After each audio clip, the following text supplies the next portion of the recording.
আসসালামু আলাইকুম। দেশ বিদেশ টিভি থেকে হুসেন বলছি, আমার চ্যানেলে সবাইকে স্বাগত।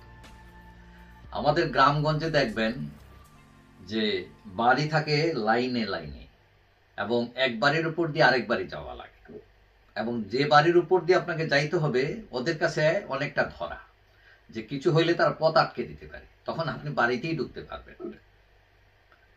তো এখন আওয়ামী লীগ হয়ে গেছে এরকম যে অনেক দল ক্ষমতায় যেতে হলে তার উঠান দিয়ে যেতে হবে, এবং সেই সুযোগ সে কাজে লাগাইতে পারবে।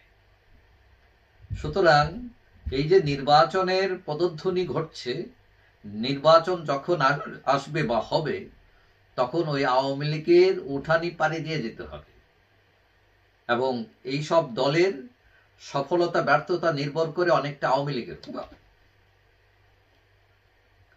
এখন দেশে নির্বাচনের একটা হাওয়া বইতে শুরু করেছে। আমরা আজকে দেখলাম যে ঢাকা বিশ্ববিদ্যালয়ে যে ডাকসু নির্বাচনের তফসিল ঘোষণা করা হয়েছে, এবং বলা হয়েছে যে আগামী 9 সেপ্টেম্বর ভোট হবে। এখন জাতীয় নির্বাচন সম্ভবত ফেব্রুয়ারিতে হবে, কিন্তু এখানে একটা বড় ফ্যাসাদ অপেক্ষা করছে। সেটা হলো বর্তমান পদ্ধতিতে নির্বাচন নাকি পিআর পদ্ধতি, মানে সংখ্যানুপাতিক পদ্ধতি। এখন সংখ্যানুপাতিক পদ্ধতি যেটা পিআর, সেটা বিএনপি মানছে না, কারণ এই পদ্ধতিতে গেলে তার ক্ষমতাটা যাওয়া সহজ হবে না। আর পিআর পদ্ধতির পক্ষে জামাত, এনসিপি, অনেক ইসলামী দল, যার ফলে দুই ভাগে বিভক্ত হয়ে গেছে এই রাজনৈতিক দলগুলো। এখন পিআর পদ্ধতিতে নির্বাচন হলে জামাত, এনসিপি, ইসলামী দলগুলোর ক্ষমতা যাওয়ার সম্ভাবনা তৈরি হয়। আর বর্তমান পদ্ধতিতে নির্বাচন হলে বিএনপি 250 পর্যন্ত আসন পেতে পারে, কারণ আওয়ামী লীগ তো মাঠে নাই। এবং এই যে হিসাব বললাম, এটা হলো আওয়ামী লীগ ছাড়া হিসাব। এখন আওয়ামী লীগ নিষিদ্ধ, তার নিবন্ধন বাতিল, সরকার বলছে বিচার না হওয়া পর্যন্ত তারা নামতে পারবে না। এখন কথা হচ্ছে যে আগামী নির্বাচনে আওয়ামী লীগ থাকছে কি থাকছে না। যদি থাকে এক হিসাব, না থাকলে আরেক হিসাব। যদি থাকে, আওয়ামী লীগ ক্ষমতায় যেতে না পারলেও প্রধান বিরোধী দল থাকবে, এটা 100% নিশ্চয়। আর যদি নির্বাচনে না থাকে, তাহলে নির্বাচনী গুটি কিন্তু আওয়ামী লীগের হাতে। এবং এই যে বিভিন্ন দল নির্বাচন করবে, কারা ক্ষমতায় যাবে কারা যাবে না, এটা নির্ভর করবে আওয়ামী লীগের ভোটের উপর।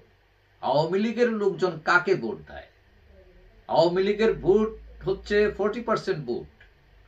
সুতরাং অনেকের সফলতা ব্যর্থতা নির্ভর করবে আওয়ামী লীগের ভোটের উপর, যদি আওয়ামী লীগ নির্বাচনে না থাকে।